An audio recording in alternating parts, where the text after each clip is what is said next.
Dari dulu itu orang tua anggap remeh anak muda. Kalau omong anak muda itu, anak muda itu hanya tahu yang ribut-ribut, yang pesta-pesta. Anak muda tidak mapan, anak muda tidak bertanggung jawab, anak muda itu suka yang senang-senang. Dari dulu. Apalagi akan berhadapan dengan pengajaran sesat yang serius di Efesus. Paulus kasih tahu dia, Timotius, saya mau kasih tahu kamu, Timotius, sampai sana kalau orang omong soal kamu, tidak usah bantah, tidak usah baku balas, tidak usah bertengkar. Engkau hanya boleh lakukan satu. Apa itu? Jadilah teladan. Cukup. Jadi apa? Jadi apa? Tidak usah balas. Orang ngomong bilang engkau bodoh, orang ngomong engkau apa? Tidak usah balas. Jadilah. Seberapa pentingnya teladan dalam kekristenan? Dengar. Kalau Anda dikenal dunia sebagai milik Tuhan, maka Tuhan harus kelihatan di dalam hidupmu. Harus. Tapi kalau sebut diri Tuhan pu anak, tapi lebih banyak bikin kesetan, tidak bisa. Saudara, saya mau kasih saudara, ada banyak orang mengaku Tuhan pu anak, tapi dia lebih mengaku pi setan. Contoh, dia jalan tengah malam, tiba-tiba pohon besar satu di situ tagoyang. Dia bilang apa? Bapak, itu sudia itu. Pernah dengar itu kalimat? Pernah kok? Atau sendiri omong? Jadi mulutnya mengaku anak Tuhan, tetapi pengakuannya lebih banyak di setan. Kalau dia sakit sedikit, pasti orang yang bikin. Pasti. Dia mulai hitung tadi dia terima siripinang di mana. Ini. Kok pun gampang le anak Tuhan kena suanggi lagi. Pun gampang le. Mengaku kenal Tuhan. Pengakuan kita bilang Tuhan, tapi tindakan kita lebih mengakui ke setan. Di lelogama juga ada kok. Yang dia sakit sedikit pasti orang lain yang bikin. Pasti. Ada juga. Wah, baik sudah. Nah, lalu keteladanan macam apa? Itu yang akan menjadi pesan di hari ulang tahun ini. Pertama, saya mau kasih tahu saudara, teladan yang pertama, hei, engkau harus jadi teladan dalam kata-katamu. Engkau mesti jadi teladan dalam apa? Perkataanmu harus teladan. Orang Kristen kalau omong itu pikir dulu beromong. Jangan omong habis baru. Orang Kristen itu kalau omong yang benar, yang tidak benar tidak usah omong. Orang Kristen itu tidak boleh tipu. Orang Kristen tidak boleh untuk hal-hal yang tidak betul. Sehingga kalau dia bicara, orang bilang memang anak Tuhan kalau beromong mantap. Itu. Tuhan cipta kita ini mata dua, telinga berapa? Mulut berapa? Supaya apa? Lihat 2 kali, dengar 2 kali, omong berapa kali? Lihat ulang-ulang, dengar ulang-ulang, baru omong berapa kali? Tapi ada banyak orang Kristen tidak ada mata, tidak ada telinga, maka dia pemulut 7. Omong ke tahu-tahu padahal tidak tahu apa-apa. Betul? Di lelogama ada fam apa? Setan itu paling suka orang yang tidak tahu apa-apa tapi omong ke. Jadi perkataan orang Kristen itu mesti bisa dipertanggungjawabkan. Timotius, engkau mesti jadi teladan dalam kata-katamu. Merayakan ulang tahun ke-12 ini gampang. Dia pun soal adalah kualitas kita dalam bicara, itu kualitas yang benar, kok tidak? Dan sampai omong-omong saya tidak tahu orang di lelogama, saya orang timur, saya bapak orang Amnuban, mama orang Molo. Saya kadang-kadang kalau lihat orang menangis ini di orang mati, saya agak kurang percaya. Apalagi kalau dia pas mau masuk dia agak tondok sedikit tuh. Aduh, jangan cepat-cepat. Oleh maaf tua, separuh ada mabok itu. Betul kok? Untung baik di lelogama. Ada kok tidak? Woi, saya tidak omong, saya hanya bilang untung baik. Saudara, karena itu pesannya gampang menyangkut ini. Saudara dengar, Saya mau tanya saudara, tipu itu boleh kok tidak? Tipu boleh kok tidak? Tipu boleh kok tidak? Kalau untuk kebaikan tipu boleh. Medkit boleh. Ulang. Tipu boleh kok tidak? Boleh kok tidak? Kalau untuk kebaikan kita tipu boleh? Tidak boleh. Tidak ada tipu untuk kebaikan. Tipu itu tipu. Karena satu tipu akan melahirkan tipu baru. Bapak, kenapa tidak pergi gereja? Perasaan dan pendeta tanya, waktu bilang, saya sakit Pak Pendeta, ini tipu ini. Ketemu dia punya istri, kita bilang, Mama, bilang Bapak ada sakit. Karena Mama tidak tahu, Mama bilang, tidak. Kita ketemu Bapak, kita bilang, Bapak, Mama bilang Bapak tidak sakit, Mbak. Terus Bapak bilang, saya sakit tapi belum kasih tahu Mama. Itu sudah. Satu tipu akan melahirkan tipu yang... Bapak Pendeta, kami di Lelogama ini kan tidak tipu Bapak. Kami hanya pakai sebenarnya dan tapi. Kenapa tidak pergi gereja? Sebenarnya saya pergi Pak Pendeta. Tapi, konsep tapi itu dia tidak. Bapak kenapa tidak terima jadi majelis? Sebenarnya saya terima. Tapi, konsep tapi tidak terima. Jadi kalau sebentar pulang tanya, ada orang yang tidak datang ikut gereja, tanya bilang, kenapa tidak pergi gereja? Dia bilang, sebenarnya, sudah. Saya sudah tahu lupa maksud. Memang tipu itu bermasalah, saudara. Ini... Saya suka pakai contoh ini, saudara dengar, tapi saya mau mengulang. Ada satu anak kecil, umur 1,5 tahun, baru belajar ngomong. Dia setiap kali mau kencing, dia minta tolong dia pun bapak yang kasih kencing.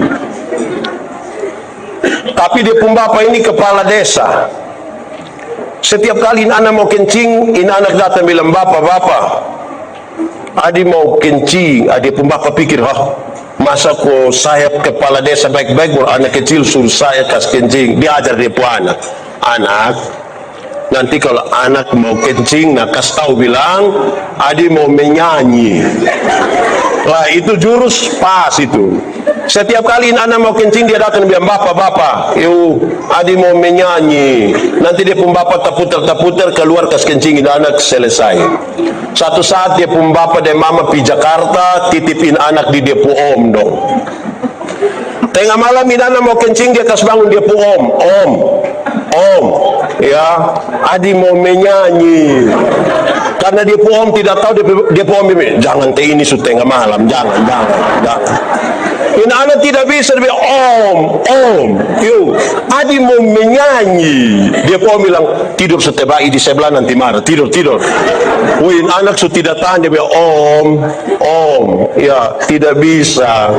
Adik harus menyanyi, sudah, adik harus menyanyi. Dia pun om justru kasihan, dia pun om bilang begini, kalau begitu nah, adik menyanyi pelan-pelan, dia om pun telinga. Ini anak bangun dia kencing, dia pun telinga. Sekarang saya tanya, siapa yang salah? Siapa yang salah? Om ko bapak? Om ko bapak? Bapak ko om ko bapak?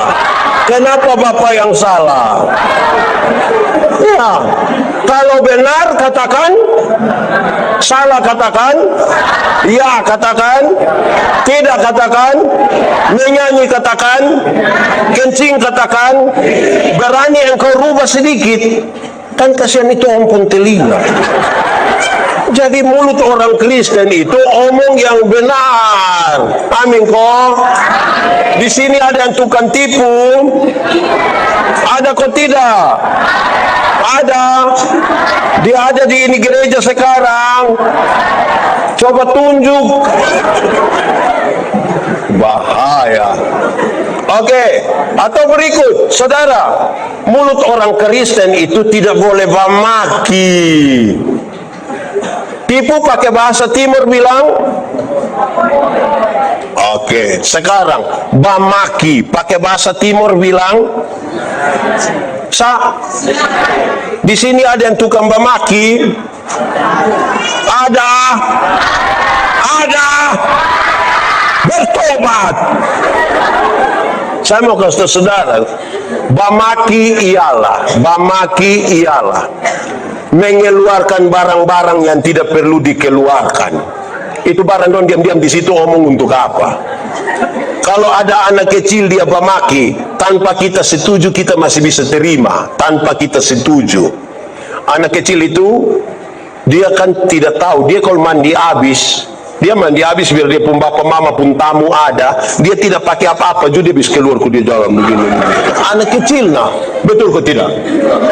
Tapi coba dia pun bapak,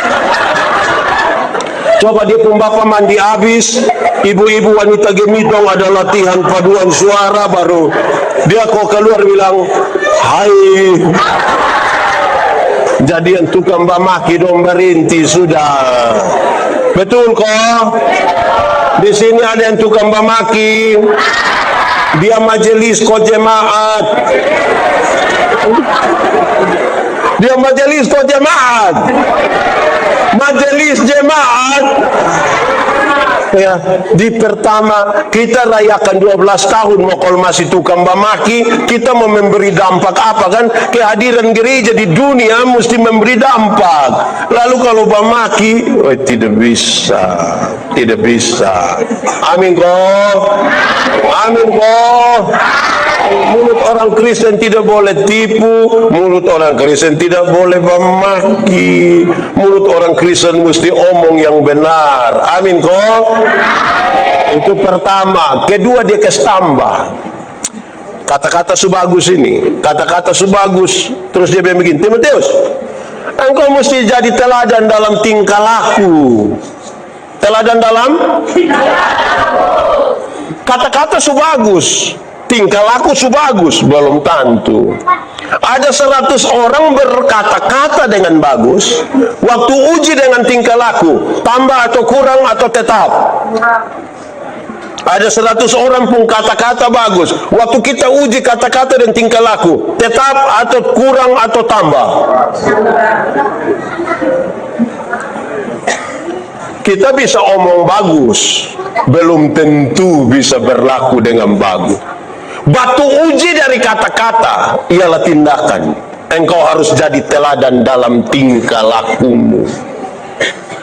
Pak Pendeta Manobi bisa omong bagus, Bapak Ibu Pendeta yang hadir bisa omong bagus, tingkah lakunya sabar dulu. Mau tahu pendeta itu baik kok tidak, jangan tunggu waktu dia berkhotbah.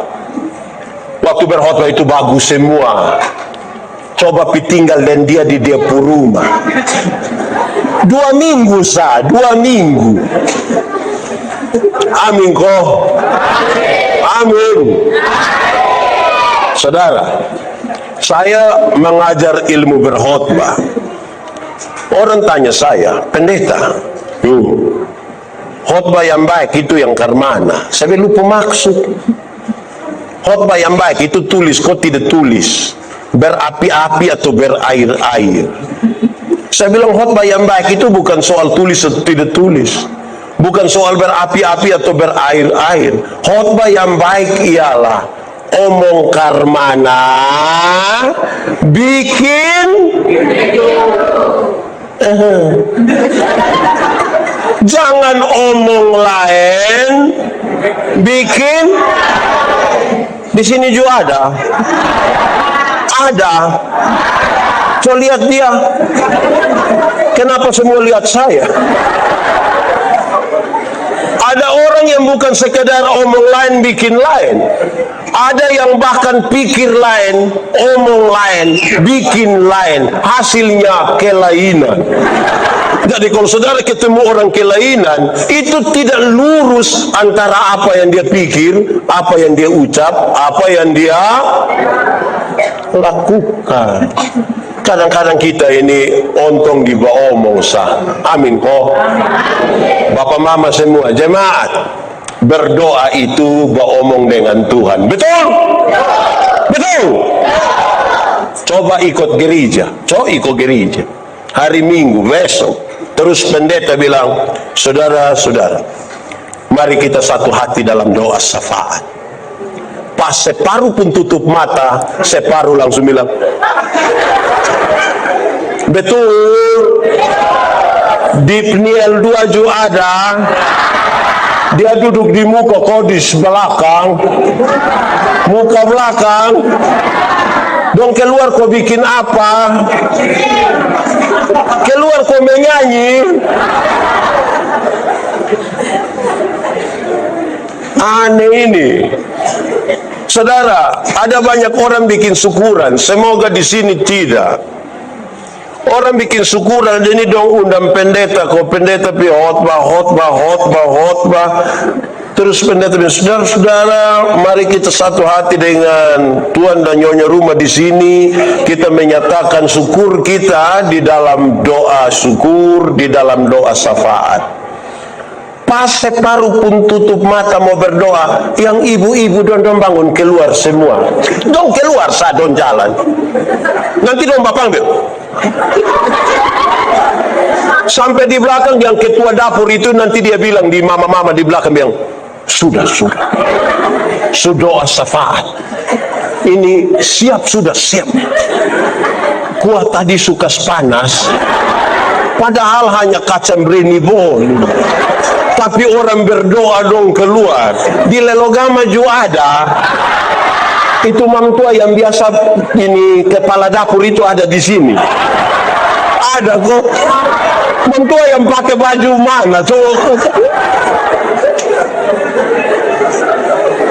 Jadi saudara-saudara, orang Kristen itu pun keteladanan mesti kelihatan dalam tindakan. Amin atau tidak?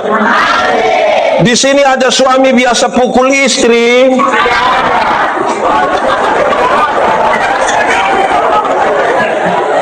Saya balik dia pun pertanyaan. Ibu-ibu yang biasa kena pukul dari suami, coba angkat tangan. Jangan! Berani angkat tangan pulang kena pukul ulang lagi. Kita kepala sakit. Woi, tapi kalau dia berjanji di sini, dia pun janji bilang, ya. Kadang-kadang kita ini bilang, hei, apakah pengakuan dan janjimu di hadapan Tuhan Allah dan jemaatnya kepada perempuan yang tangan kanannya saudara pegangi? Wih, dia pun janji ini ngeri. Tapi habis itu mamtua pu ini juga. Betul. Di sini ada majelis ko jemaat.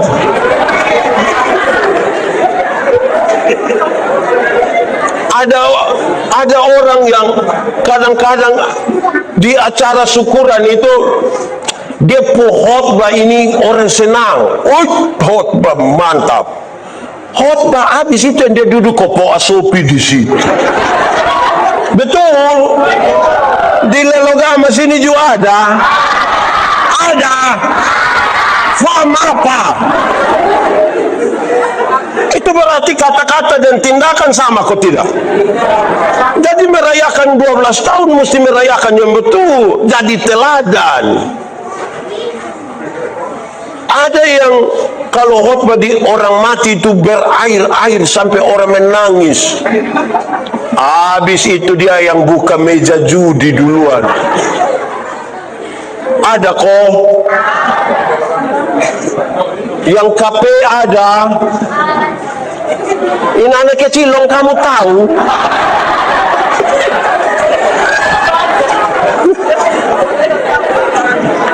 Jadi batu ujian dari kata-kata adalah apa? Tindakan. Karena itu Yakobus bilang, iman kalau tanpa perbuatan apa? Iman tanpa perbuatan apa? Mati. Jadi jangan bagaya di kata-kata. Saya kadang-kadang, tadi kami datang, kami ketemu rombongan gubernur, bupati, dong pulang. Saya kalau lihat pejabat, gubernur, bupati, kalau kita lihat orang-orang yang bawa sambutan itu, nanti dia bilang, gubernur kepala daerah Nusa Tenggara Timur yang kami hormati. Tidak tahu dia hormat betul kok tidak, yang penting dia. Bupati Kupang yang kami hormati. Bapak Ibu guru yang kami kasih, Bapak Ibu pendeta yang kami muliakan. Wah, mantap ya. Tapi kalau pagi-pagi penjual sayur lewat kita panggil bilang, itu. Separuh bilang sayur. Penjual ayam lewat kita bilang, penjual tomat lewat kita bilang, doang ada nama kok tidak. Lalu kenapa panggil tomat? Hei, kita ini kayak apa kok? Betul kok tidak? Betul kok tidak? Betul kok tidak? Hei, ana dong ini. Kedua, pertama, jadi teladan dalam yang lain tidak omong. Ulang, menjadi teladan dalam. Yang kedua, jadi teladan dalam. Ketiga sekarang, engkau mesti jadi teladan di dalam kasih. Di dalam apa? Batu ujian dari tindakan adalah kasih. Sebab tindakan yang baik belum tentu didasarkan pada kasih. Belum tentu. Saya khotbah di semua bank yang ada di Kupang, yang ada di NTT ini, saya khotbah habis semua. Saya bilang begini, ini ibu-ibu di bank dong, ini cantik-cantik semua. Lihat dekat ju cantik, lihat jauh ju cantik. Dong pakai pakaian gagah-gagah, kerja di ruangan ber-AC lagi, bagus, bersih lagi, rapi lagi, sopan lagi. Kita kalau pergi bank itu sama kayak tidak mau pulang, kayak mau lihat-lihat dong terus begini. Kayak senang. Kita baru naik tangga terakhir, dong bilang begini, selamat siang, ada yang bisa kami bantu? Terus saya tanya dong, ibu-ibu, siapa yang di rumah yang ketika dia bangun pagi, lihat suami pas bangun dia bilang, selamat pagi, ada yang bisa kami bantu? Oh, Ria dulu kerja di bank toh, ada selamat pagi juga. Saudara-saudara, jadi batu uji dari tindakan itu adalah kasih. Kita ada memiliki kasih kok tidak? Hei, kasih itu boleh hafal, ikut yang saya omong. Kasih ialah ulang. Kasih ialah kebaikan tidak terpatahkan oleh apapun, tidak berubah menjadi kebencian. Ulang. Kasih ialah kebaikan tidak terpatahkan oleh apapun, tidak berubah menjadi kebencian. Saya pakai contoh ini. Karena begitu besar kasih Allah akan dunia ini. Allah mengasihi dunia. Amin. Apakah dunia mengasihi Tuhan? Dunia mengasihi Tuhan. Lalu apakah Tuhan Allah membenci dunia? Apakah Tuhan Allah membenci manusia? Saudara lihat, kasih tidak terpatahkan oleh apapun, tidak pernah berubah menjadi kebencian. Supaya orang jangan omong bilang begini, saya terlalu mengasihi Anda, saya terlalu sayang selalu, mau waktu tahu lupa sifat asli begini, maaf. Pernah dengar itu kalimat? Atau sendiri omong? Itu bukan kasih, itu egois. Kalau Anda hanya bisa mengasihi seseorang yang mengasihi Anda, apakah jasam? Kalau Tuhan mau mengasihi kita hanya karena kita mengasihi Dia, saya yakin kita ini tidak jadi. Saudara tahu tentang kasih, hukum Taurat itu ada 10. Dari 10 dijabarkan jadi 613 pasal. 613 pasal dijabarkan lagi dalam peraturan hidup setiap hari itu ada ribuan. Dari yang ribuan itu Tuhan simpulkan hanya dalam 2 kalimat, mengasihi Tuhan Allah dan mengasihi. Dalam 2 kalimat itu Tuhan simpulkan hanya dalam 1 kata, yaitu kasih. Jadi batu uji dari tindakan itu kasih. Kadang-kadang kita tidak mengasihi Tuhan. Saya senang lihat jemaat ibadah banyak-banyak begini, saya senang. Dalam kaitan dengan poin 2 dan poin 3 saya mau kasih tahu. Saudara, sebagai pendeta jemaat, saya sudah jadi pendeta jemaat lagi. Saya agak heran. Saya tidak tahu di Lelogama Bang Pendeta, Bapak Pendeta Don, dan semua majelis. Kalau ada ibadah syukur, waktu ibadah orang sedikit, pas makan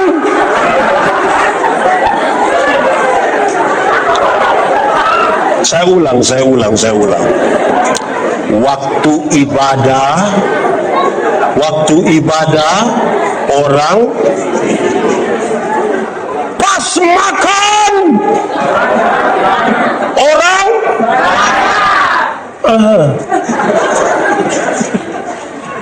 saya juga heran itu.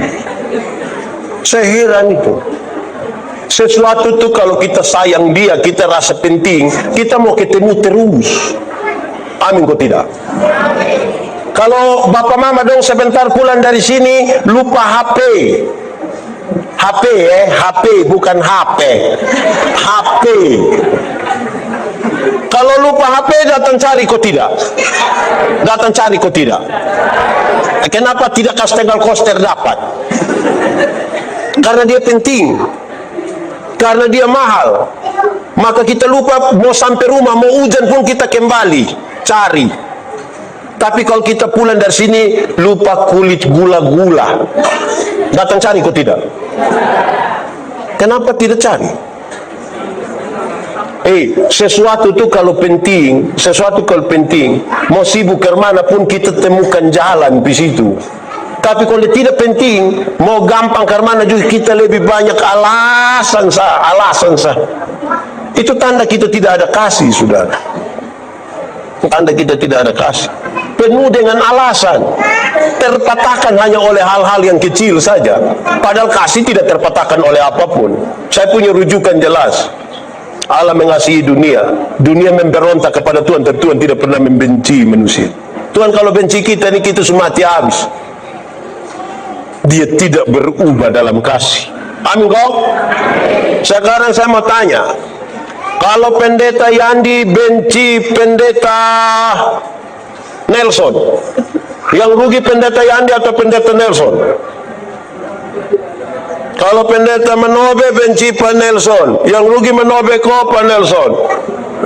Kenapa Manobe yang rugi? Setiap kali lihat Pak Nelson pemuka, saya hati senang kok tidak? Setiap kali orang omong Pak Nelson pun kebaikan, saya hati senang kok tidak? Setiap kali Pak Nelson bilang selom Pak Pendeta, saya hati senang kok tidak? Kalau saya sayang saya pun diri, saya mengasihi saya pun diri, saya harus berhenti membenci Pak Nelson. Amin kok? Nah sekarang saya mau tanya, ada orang yang kita tidak suka kok? Ada. Dia ada di sini. Coba lihat dia, coba yangkan dia pemuka. Kita jengkel. Nah kita mau tiap hari hidup dalam kejengkelan. Jadi kalau mengasihi itu membebaskan kita sesungguhnya. Jadi 12 tahun ini mesti kita saling mengasihi. Di sini hidup aman-aman kok. Aman. Dan ipar-ipar aman. Mama mantu, bapak mantu. Dari relasi. Jadi kasih 12 tahun ini gereja mesti kasih tunjuk dia pun kasih. Saya tidak tahu kita suka tunjuk sampai mana, tapi itu bahan refleksi yang serius. Karena teladan Paulus itu ketemu ame Onesimus di penjara. Onesimus itu budak yang kerja di perkebunan milik Filemon. Bangun lari karena tangkap, masuk penjara. Paulus injili dia. Paulus bilang pulang kembali Onesimus, Filemon. Dia bilang bapak pulang kita mati bapak. Oke, Paulus tulis surat. Yang pulang ini bukan budak, yang pulang ini orang merdeka, yang pulang ini saudara kita yang kekasih. Sambut dia seperti saudara yang kau kasih. Dong makan sama-sama. Orang yang lihat dong heran, masa budak yang lari disambut seperti sahabat? Kenapa bisa begitu? Dong bilang Tuhan kami mengajarkan kami hal itu. Orang yang tidak kenal Tuhan rindu untuk melihat Tuhan yang penuh kasih itu seperti apa. Amin kok. Keempat, Yang ketiga tadi, teladan dalam apa pertama? Kedua apa? Yang ketiga apa? Setelah yang ketiga, sekarang keempat. Kamu harus jadi teladan dalam kesetiaan. Kesetiaan. Batu uji dari kasih itu setia. Saudara mengasihi seseorang, ujiannya adalah kesetiaan. Sebab janji ini hari, kesetiaan itu proses terus menerus. Ini hari saudara bisa setia, besok belum tentu. Betul kok tidak? Karena manusia bisa berubah, bisa kok tidak? Hei, ada satu ibu protesnya pu suami. Bapak, Bapak sudah berubah. Bapak tidak setia lagi. Bapak tidak sama ke dulu lagi. Kenapa mama ngomong begitu? Coba Bapak ingat. Dulu itu yang kita masih pacaran itu sedikit-sedikit Bapak su ajak makan. Dulu masih pacaran sedikit-sedikit Bapak su ajak beli baju RB. Dulu masih pacaran sedikit-sedikit Bapak datang bilang tutup mata. Bah. Sekarang kok Bapak tidak begitu lagi, Bapak su tidak setia. Jadi dia pun Bapak, dia pun suami bilang begini, Mama, coba Mama pikir. Nelayan mana yang kalau dia sudah dapat ikan, dia masih buang umpan? Nelayan mana? Dia pun istri bilang, jadi Bapak pikir beta ikan? Oh sudah, tidak apa-apa. Malam mau tidur, mamtua masuk kamar, kunci pintu, gas mati lampu. Baktua datang mau masuk tidak bisa, Baktua bilang, Mama, buka pintu. Tidak bisa. Mama, buka pintu. Lu tidur di luar. Mama, kenapa begini? Tidur di luar. Hai Mama, kita dua suami istri, kenapa Mama tidak buka pintu? Terus dia pun istri bilang begini, Bapak, coba Bapak pikir. Nelayan mana yang mau tidur dan dia pu ikan? Coba Bapak pikir. Di sini ada yang nelayan, ada. Kita tadi dalam kaitan dan poin kedua, kita suami ini parah. Ini apa? Istri bikin kopi dong tidak terima kasih, betul? Tapi kalau dong pi pasar kok minum kopi, subayar lagi terima kasih lagi. Di sini juga ada. Siapa pun suami. Makanya Bapak dorang. Bapak. Di sini tidak ada Bapak. Sebentar pulang kok pas makan Mama siap, coba Bapak bilang di mamtua bilang, Mama, terima kasih. Itu mamtua pikiran.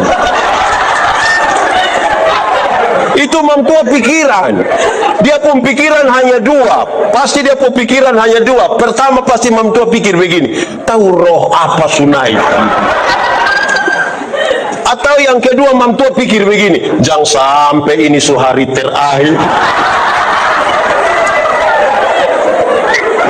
Karena kita tidak terbiasa menunjukkan itu.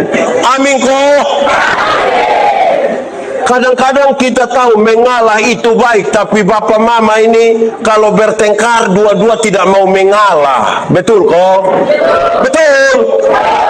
Malam-malam Bapak tidur di kebun deng ular. Kalau terpaksa tidur sama-sama, Mama hadap kiri, Bapak hadap. Omong kok tidak? Kamu sudah tahu? Bangun pagi-pagi Mama bikin kopi tapi Mama tidak piantar. Mama panggil anak kecil satu, terus Mama bilang begini, lo piantar kas Bapak Bapak terima kopi di ruang tamu, Bapak bilang, Mama yang suruh. Terus ini anak dari ruang tamu mau pergi belakang, dia pun Mama panggil kotanya, Bapak bilang. Betul. Di Lelogama ada. Itu Bapak dan Mama ada di sini. Wih, memang setia ini penting. Jemaat. Di sini tidak ada jemaat. Jemaat. Waktu kita diperhadapkan, baik sebagai anggota SIDI, baik sebagai majelis jemaat, pertanyaannya begini, apakah jawabmu? Kita jawab bilang apa?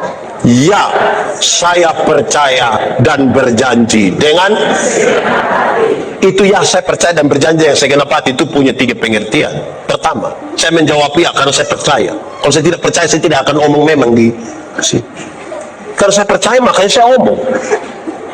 Kedua, saya menjawab ya untuk masuk dalam persekutuan. Banyak yang ya habis hilang. Nanti pas Natal baru dia sampai. Yang ketiga, saya menjawab ya bukan saja masuk dalam persekutuan, tapi saya masuk dan siap untuk diatur. Itu tanda setia. Banyak kali kita ini, ada orang yang seumur hidup ini dia gereja mungkin 3-4 kali sah. Pertama waktu anak baptis, kedua waktu anak sidi, ketiga waktu anak nikah, kemungkinan yang keempat itu waktu pemakaman dia. Jadi pas pemakaman dia mau di mana lagi, sudah dia di situ sudah. Ini anak-anak donju satu. Saya ngomong di mana-mana, anak-anak. Orang tua masih hidup itu yang perhatikan memang dong. Beli kasih dong jas, beli kasih dong sepatu kau pakai. Orang tua masih hidup dong tidak pernah perhatikan. Waktu jalan pakai yuken sah. Waktu jalan tidak pakai sepatu kok kaki dong begini. Nanti waktu mati dong beli jas. Dong beli sepatu kok kas pakai. Hai. Waktu sepatu masih begini dong tidak kas pakai. Sekarang sepatu posisi begini. Mau naik begini please. Baru masih ada harga lagi di bawah. Tanda setia itu kita lakukan tiap hari. Amin kok. Orang tua masih hidup kok, dia rumah semiring-miring dong tidak diperhatikan. Sumati dulu berdepung kuburan dong pakai keramik. Tulis Immanuel. Tahu Immanuel sekau. Jadi kalau kita setia itu tetap pada janji, itu proses terus menerus. Amin kok. Subarapa. Nah, sekarang kelima. Tadi pertama apa lagi?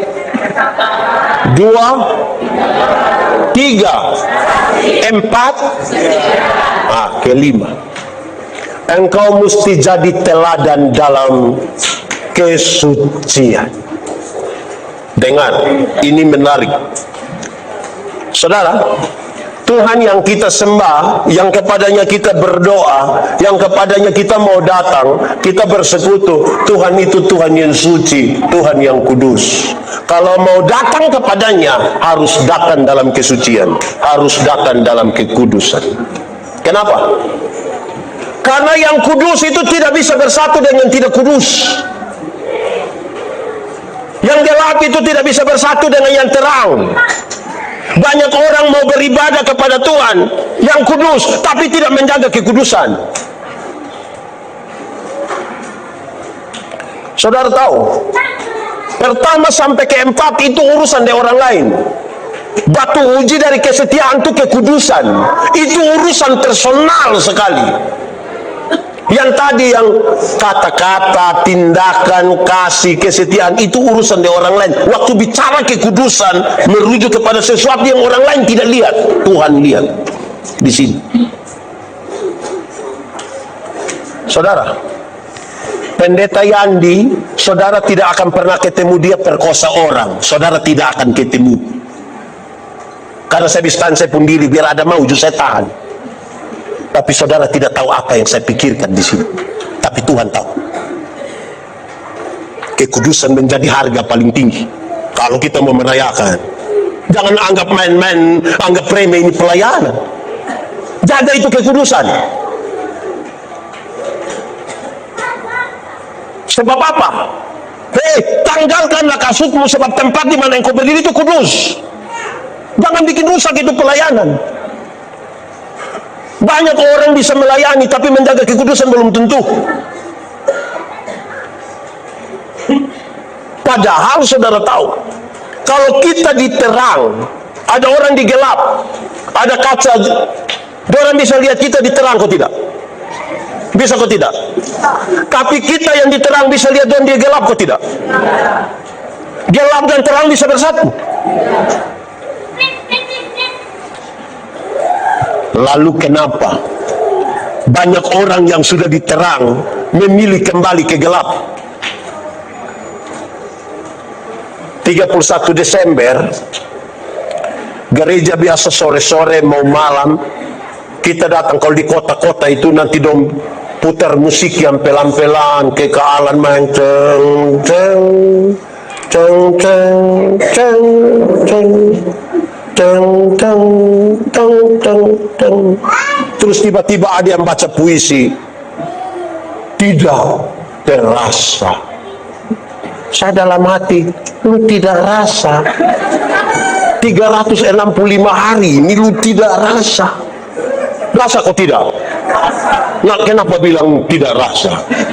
Terus dia lanjut omong-omong, terus dia bilang begini, mari kita tulis catatan-catatan dosa kita yang kita mau biarkan dia berlalu pergi bersama-sama dengan tahun lama.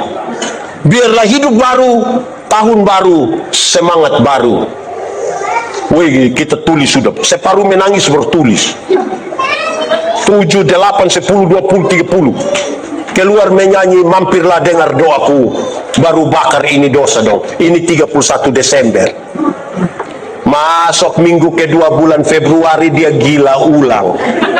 Bahkan lebih parah dari tahun lalu. Kenapa orang diterang kembali ke gelap? Karena ini.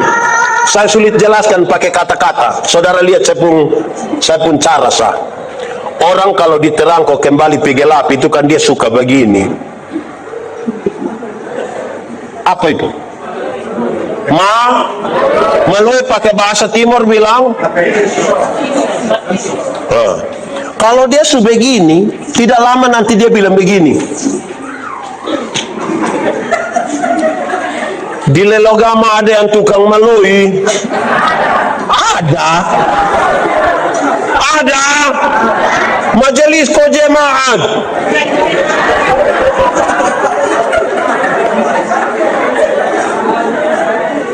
Saudara lihat, rupa-rupanya dia mau kasih tahu. Bapak mama majelis semua, toslani semua kasih tahu.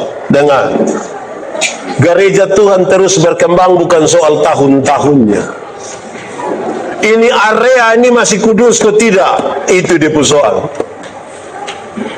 Kalau tidak kita berkata-kata secara rohani, tapi Tuhan tidak ada di sini. Karena yang kudus tidak dapat bersatu dan tidak kudus. Yang gelap tidak dapat bersatu dengan yang terang. Ini harus refleksi dari tiap-tiap orang. Saudara dengar, bicara tentang gereja, gereja punya 5 pengertian. Dan kalau kita omong gereja ini harus berjalan bersama-sama. 1, gereja adalah orangnya. Kedua, gereja adalah aliran. Ketiga, gereja adalah organisasi. Keempat, gereja adalah ibadah. Dong ada bikin apa? Ada gereja itu, ibadah. Terakhir, gereja adalah gedungnya. Ini 5 ini mesti ada dalam kekudusan. Baru kita sebut itu gereja. Kalau tidak orang berkumpul, kita juga kumpul. Ini tadi bilang kalau hitung dari pos pelayanan, nah kita 12. Pemandirian kita berapa?